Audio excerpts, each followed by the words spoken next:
àtẹ̀yìn ó dájú ọkàn yín àti tèmi yóò balẹ̀ pátápátá. Ní nǹkan bí aago 4 kùtùkùtù òwúrọ̀ yìí ó kọjá ni Ọlọ́run jẹ́ kí ohun kan kó di mímọ̀ fún mi. Ohun tó sì jẹ́ kó di mímọ̀ mo ti mẹ́nubà fírí nínú program yìí, bọ̀ torí pé ó di mímọ̀ fún mi wọ́n ní orí ọ̀fẹ́ láti tún tẹnu mọ́ díẹ̀ ní àṣálẹ̀. Olúwa wípé ègún a máa fa ènìyàn sẹ́yìn o, ègún a máa fa ènìyàn sílẹ̀, ègún a máa fa ènìyàn sílẹ̀, a máa dáni dúró nínú ìrìn àjò, ègún a máa sọ akọni, a máa sọ wọ́n di aláìlágbára. Mo gbàdúrà gbogbo ọwọ́jà ègún nínú ayé yín, nínú ayé mi lónìí lórúkọ Jésù olùgbàlà òpin kó dé bá. Gbogbo tí ń sọwọ́jà ègún lórí yín lórí mi kó di àwátì. Àánú tó ga jùlọ kó fọ̀ fún wa ní orúkọ Jésù Kristi Olúwa àti olùgbàlà wa. Ó náà yẹ ìyànfẹ́, ègún a máa fani sẹ́yìn, ègún a máa dáni dúró, ègún a máa dáni dúró, ègún a máa fani sẹ́yìn. Kí ó bàa lè yá wa, màá yára tẹnu mọ́, màá yára sọ péréte nípa àwọn ègún kọ̀ọ̀kan. Wọ́n sọ fún wa ní àṣálẹ̀ pé ká wá sọ nípa ègún. Ègún póríṣiríṣi, ègún póríṣiríṣi. Tàbádẹ́ ń sọ nípa ègún bí mo ṣe ló póríṣiríṣi. Ọ̀pọ̀ èèyàn ló jẹ́ pé ègún tí ń jà wọ́n kì í ṣe ègún kan, ṣùgbọ́n ègún yòówù kó máa jà yín bó ti wù kó pọ̀ tó, bó ti wù kó lágbára tó lónìí, ẹ̀mí mọ́ yóò fún wa ní ìṣẹ́gun lórí ẹ̀ ní orúkọ Jésù Kristi Olúwa wa. Bọ̀m̀bù wà ní Joshua chapter 9, Joshua chapter 9 verse 25.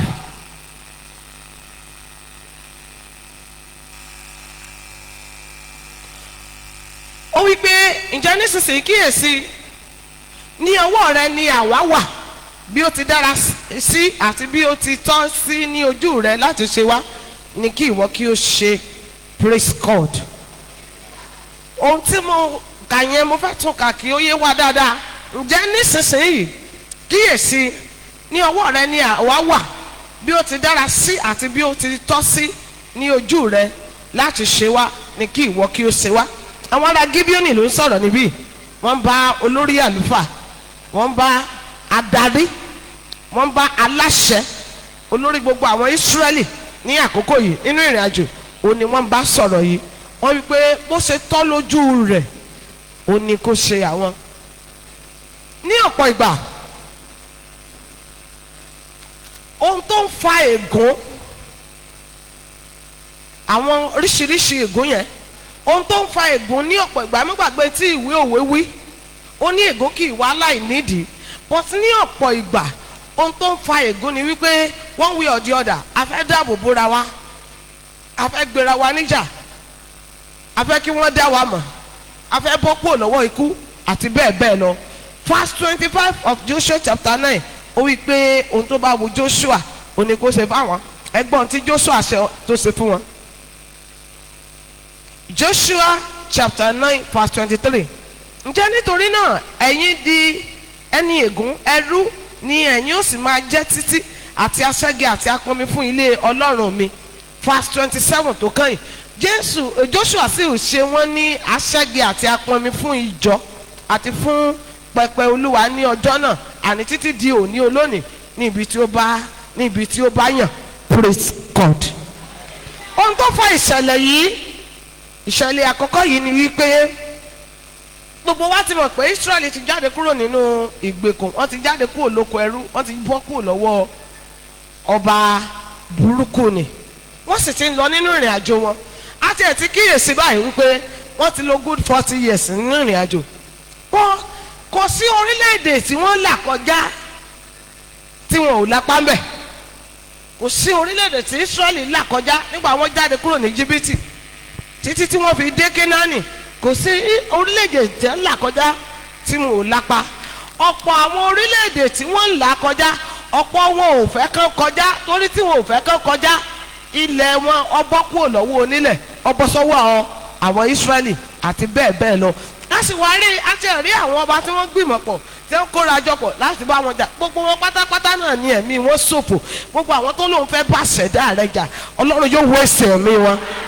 Gbogbo wọn pátápátá náà ni Olúwa kọlù tí àwọn ilẹ̀ wọ̀nyẹn tó sì ń bọ́ sí ọwọ́ Ísírẹ́lì. Nítorí bá àwọn ọmọ Gíbíónì lẹ́rù rèé tí wọ́n ṣe rò wípé àfi káwọn náà yá afọgbọ́n sí i ni wọ́n bá gbé ìgbésẹ̀ tí wọ́n gbèrè. Àkíyèsí wípé a padà rí wípé wọ́n wọ aṣọ yíya, wọ́n wọ bàtà tó ti jẹ tán, wọ́n rọ wàrà, wọ́n rọ sínú ìgò tó ti gbó, omi ó wà nínú ìgò tó ti gbó, àwọn ìgò tó ti ń ya tí ò nítumọ̀ mọ́.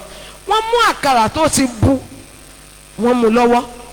Nígbà tí wọ́n dé ilẹ̀ yẹn, tí wọ́n dé ilẹ̀ ibi tí àwọn Ísírẹ́lì dé gan, ohun tí wọ́n wí rèé, wọ́n purọ́ ṣúnà, kò sì sí irọ́ ṣúnà níwájú Olúwa. Etí ẹ sọ rèé, wọ́n wí pé àwọn gbúrò ọmọ Ísírẹ́lì làwọn ṣe wá bá wọn o, pé ó pẹ́ táwọn ti jáde kúrò nílé, pé ìlú àwọn jìnnà gan-an, pé kódà kò rí bàtà wọn pé ó ti jẹ tán báyìí. Wọ́n ní àwọn rí pé kó wọ aṣọ yìí, aṣọ tuntun làwọn wọ̀ kúrò lé, ṣùgbọ́n torí pé ilẹ̀ àwọn jìnnà táwọn ti wá, orílẹ̀-èdè àwọn jìnnà, aṣọ yìí ti ń ya, wọn láwọn rí. Wọ́n ní omi ìtòrè o, wọ́n ní kó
gbogbo ẹ̀yin àkọ́bí tí gbogbo àwọn ọmọlẹ́yìn yín tí wọ́n bá ń gbàdúrà mẹ́wàá, mo fẹ́ advice yín, ẹ jọ̀ọ́ mà, ẹ jọ̀ọ́ sà, ẹ gbàdúrà 90.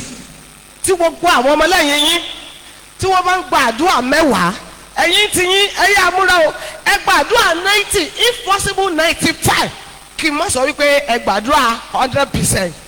sà, ẹ wo bíbélì dáadáa láti ìbẹ̀rẹ̀ títí, ẹ lọ trace àwọn àkọ́bí tó ń bẹ́ẹ̀ ẹ lọ trace àwọn àkọ́bí tó ń bẹ́ẹ̀ ẹ wò dáadáa, ẹ wo ayé wọn, ẹ wo ayé àwọn àkọ́bí, ẹ wo bí ayé wọn ṣe ń rí, even láti Genesis chapter 4, ẹ lọ wo tí ayé àwọn àkọ́bí ń rí, ẹ wo bí ayé wọn ṣe ń dà, slight mistake, little mistake, mistake kékeré, mistake tìǹtìǹ, ṣùgbọ́n gbogbo ẹ̀yin àkọ́bí yìí, bí Ọlọ́run ti ń bẹ ohun àtagbára tó ń bẹ nínú ìyìn rere, ègún tí kì í jẹ́ kí àkọ́bí rí ìdìde dìde lórí yín, Ọlọ́run fagilé.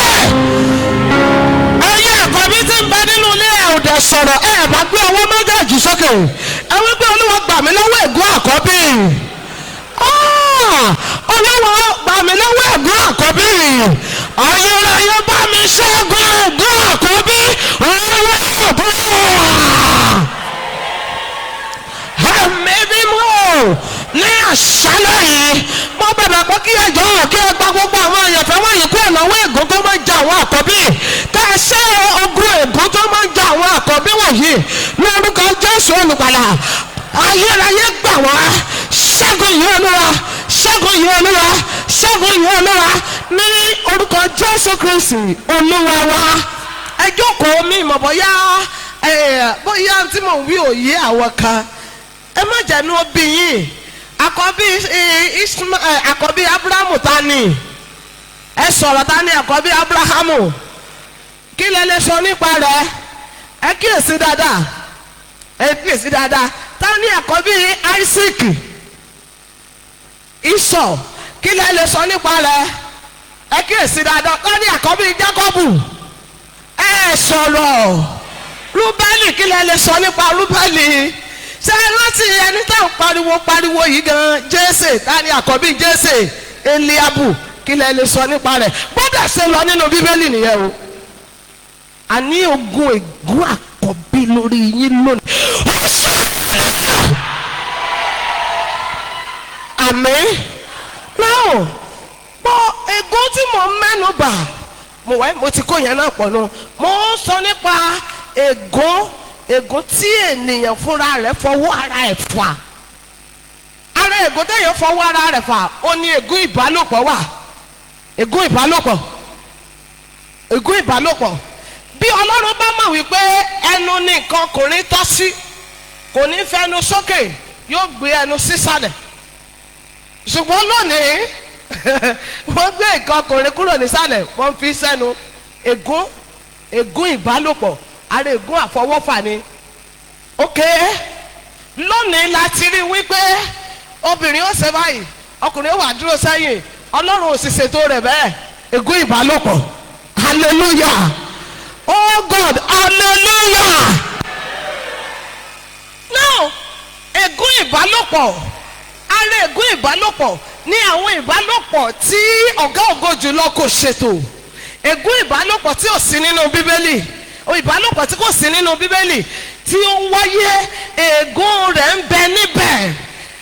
Kò sí ní tí èèyàn lè ṣe sí yẹn, àfi kí o ráàánú gbà lọ́wọ́ Ọlọ́run kó o lè bọ́ kúrò lọ́wọ́ ègún yẹn. Nígbà tó o ti ìtòlé ọkọ lọ tó o ti ń ní, nígbà tí o ti délé ọkọ rẹ tó yẹ pé ẹlòmíì tí a ò so yín pọ̀ pẹ̀lú ni ẹjọ́ ń ní. Ègún ìbálòpọ̀ ó ń bẹ níbẹ̀, I'm telling you. Then pé àṣà burúkú, àṣàkáṣà, àṣàyànmọ̀yànmọ̀ tí inú ń bí Ọlọ́run sí, kóbìnrin máa lùdí sẹ́yìn, kọkùnrin máa pàṣẹ látẹ̀yìn, ègún burúkú ni. Inú ń bí Ọlọ́run kí ó máa kí nǹkan ọkùnrin bọ ẹnu kẹ́ni ẹjọ́ ń ṣeré náà ni. Ègún burúkú ni. Àwọn ègún kéékèèké ní ńlá tó di igi àràbà sí ọ̀pọ̀lọpọ̀ lórí nìyẹn. Ọlọ́run ló sọ fún mi wípé ègún a máa fàyàn sẹ́yìn. Ó ló sì jẹ́ kí gbogbo ohun tí mò ń sọ ìkóyé mi. Ẹnìkan tí kò bá bínú kó ké hallelujah.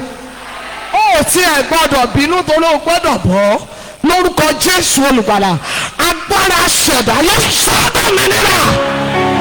Oh God, mo ní ẹgbẹ́ ọ̀gá ògo jùlọ yóò tún ú lẹ̀. Ẹ ó di òmìnira. òmìnira lónìí.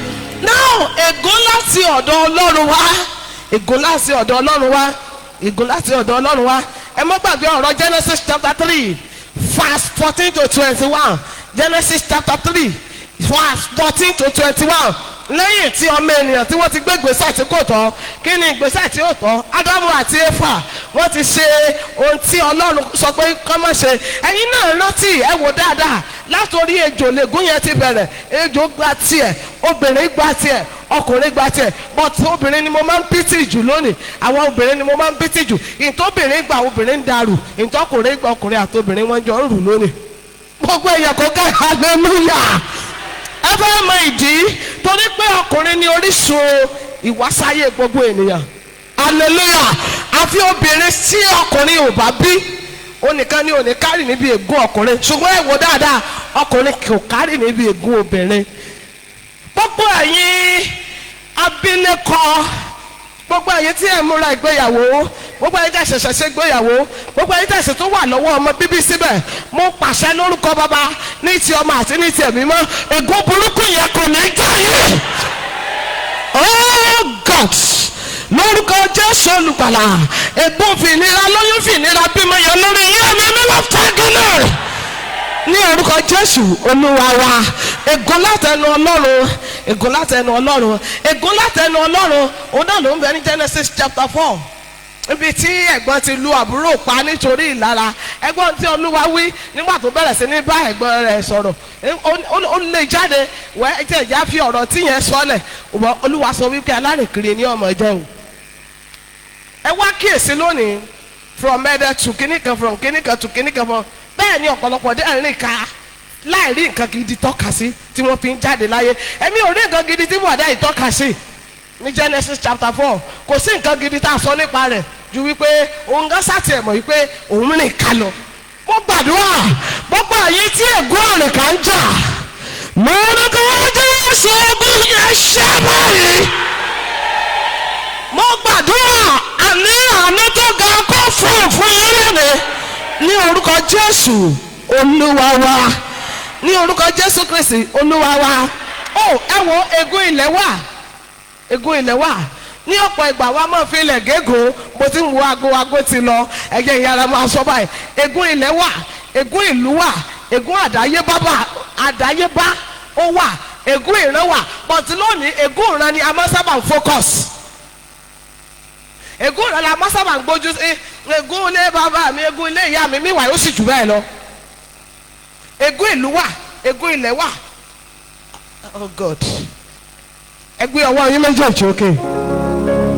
Pápá jùlọ gbogbo ẹ̀yin tẹ́ rí wípé dresses ń tó ṣe bàbá àti ìyá ayé ń bẹ lára yín. Ẹ gbé ọwọ́ yín méjèèjì òkè. Ẹ pariwo lóńgbò kẹ. Ọlọ́pàá mi mímọ́. Bí kò gbà mí lọ́wọ́ ègún ìran. Gbà mí lọ́wọ́ ègún àbáyọ́wà. Gbà mí lọ́wọ́ ègún òbí. Gbà mí lọ́wọ́ ègún ara mi. Gbà mí lọ́wọ́ ègún ìbáṣepọ̀. Gbà mí lọ́wọ́ ègún àṣìṣe. Ẹ̀mí mímọ́. Tọ́ni rà mí gbọ́dọ̀. Jésù Olúwa wa. Ẹ jókòó ẹ má gbàdúrà fẹ́rí sùn. Ṣé o tó bá sọ nípa ègún? Mọ́mí dádì, ègún èpè ara ẹni wà. Ègún èpè ara ẹni, èpè ìtìjú. Ó wá gbọ́dọ̀ gbọ́ pé mi mo ṣe nǹkan yìí. Tó bá jẹ́ pé mi ni mo ṣe, míwàá olóṣìṣẹ́. Tó bá jẹ́ pé mi ni mo ṣe kórí báyìí fún mi. Ègún stand nìyẹn. Ègún stand nìyẹn. Tẹ́ ẹ fẹ́ gbọ́ yẹn wẹ̀ àṣìṣe nìyẹn. Ẹ mọ̀ pé ọ̀pọ̀ ènìyàn tí wọn ò ṣe nǹkan. Torí pé wọ́n ṣàfi nǹkan kan sẹ́nu wọ́n fi ṣépè fún wọn. Ó sì dúró gẹ́gẹ́ bí ègún. Ó sì ń tọ̀ wọ́n lẹ́yìn. Ó sì ń bá wọn káàkiri. Ó ń bá wọn káàkiri. Ọ̀pọ̀lọpọ̀ ló jẹ́ wípé nínú ìran tiwọn wọn kì í ṣe rere níbẹ̀. Nínú ìran tiwọn wọn kì í kàwé níbẹ̀. Nínú ìran tiwọn wọn kì í ṣègbéyàwó níbẹ̀. Nínú àti bẹ́ẹ̀ lọ. Nínú ìran tiwọn wọn kì í gbélé ọkọ. Tó bá wà ní dandan òun fẹ́ gbé bẹ̀. Ojú rẹ̀ ó rèé mà bo àfi kó bọ́ kúrò lọ́wọ́ ègún. Ó bá ní dandan òun ó kàwé wá o. Yóò dààmú tí àfi kí orí ànúgbà àti bẹ́ẹ̀ lọ. Ẹ̀yin àyànfẹ́ ṣe mọ̀ wípé nípa aṣọ máṣọ ègún wà ṣá. Nípa aṣọ máṣọ ègún wà sá onínà kó máa wà ó yẹ ó máa kíyèsí o ẹ̀yin àyànfẹ́ ẹ̀yin nìkan kọ́ torí àkókò ni ò jẹ́ explain ẹ̀ mo fẹ́ explain gbogbo ẹ̀ ní but àkókò permit mọ́ ẹ̀yin àyànfẹ́ ègún ìfàyàkànyà wà gbogbo ọkùnrin tó ń fàyàkàn láyé gbogbo obìnrin tó ń fàyàkàn láyé lẹ́tí jọ sí ègún tẹ́jọ́ ń gbé káàkiri obìnrin tó sùn lé ọkùnrin tó sùn lé ọ gbogbo wọn bí ó ṣe pọ̀ tó yẹn tó sọ pé òun enjoy rẹ̀ lé òun tẹ̀sí ẹ̀ pa kéékèèké gbogbo wọn pátá lẹ́jọ́ ń sí àyègùn ẹ̀rọ pé ní àṣálẹ́ yìí wọ́n bọ̀ kúrò lọ́wọ́ ẹ̀ wọ́n bọ̀ kúrò lọ́wọ́ ẹ̀gún mo ní wọ́n bọ̀ kúrò lọ́wọ́ ẹ̀gún àmín ẹ̀yin àyànfẹ́ ègún àṣìṣe wà ẹ má bínú torí àkókò ni ẹ má bínú ègún àṣìṣe wà ègún àṣìṣe bóyá ti ṣàṣìṣe yẹn àwọn ègún tó ti nú error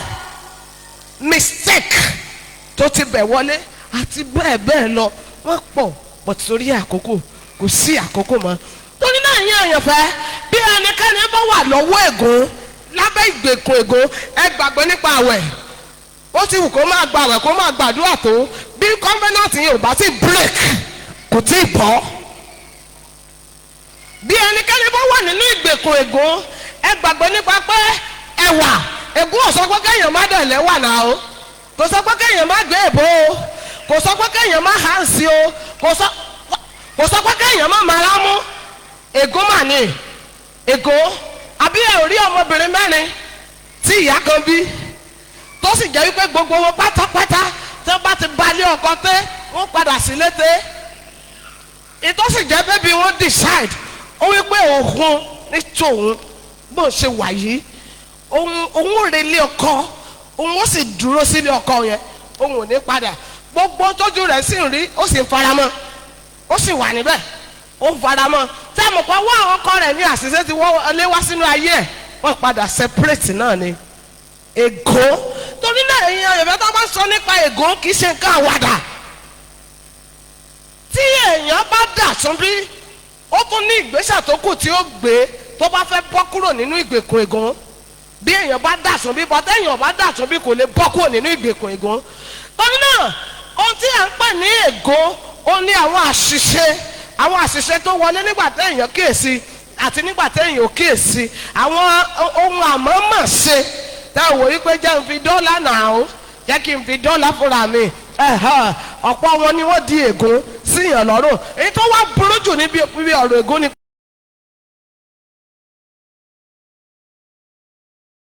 yóò tinú ẹ̀jẹ̀ rẹ̀ jáde gbogbo wọn ló máa níbẹ̀ ẹ̀rí pé ó lágbára àfi kí ẹ̀yin màmá ìbọ́kú ọ̀lọ́wọ́ ègún ní àṣálẹ̀ àfi kí ẹ̀yin bàbá ìbọ́kú ọ̀lọ́wọ́ ègún ní àṣálẹ̀ kẹ́mi àtẹ̀yìn ká bọ́kú ọ̀lọ́wọ́ ègún kí àwọn èso tiwa kan lè di òmìnira agbára láti di òmìnira òye gbogbo lọ́wọ́ ẹ wí pé ẹ̀wù ègún ẹ wí pé aṣọ ègún láṣálẹ̀ yìí mo bọ́ dànù mo bọ́ jóná àmín torí náà láṣálẹ̀ yìí ẹ jókòó ohun púpọ̀ ni a ní láti ṣe ní àárín àkókò péréte yìí tó o bá mọ̀ wípé o ti dàtún bí láṣálẹ̀ yìí ó pa dandan fún ọ láti dàtún bí tó o bá mọ̀ pé o ti dàtún bí o ti fàyè rẹ fún Jésù òwò náà sì fẹ́ rò pé o fẹ́ máa bá báyìí lọ ó dandan fún ọ láti dàtún bí tó o bá dàtún bí o lè bọ́ kó lábẹ́ ègún ẹ pọ́ gbogbo ègún tí mo kà á lẹ̀ yẹn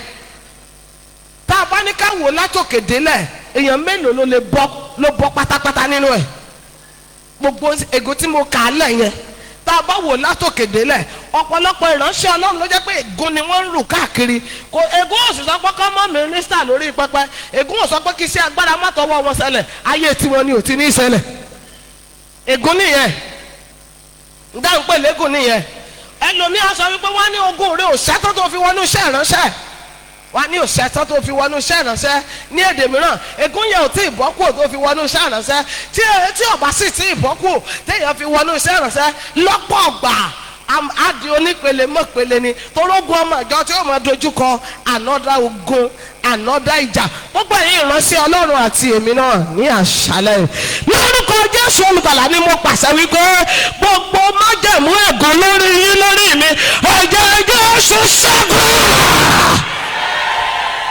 Ẹ pariwo pé ẹ̀mí mímọ́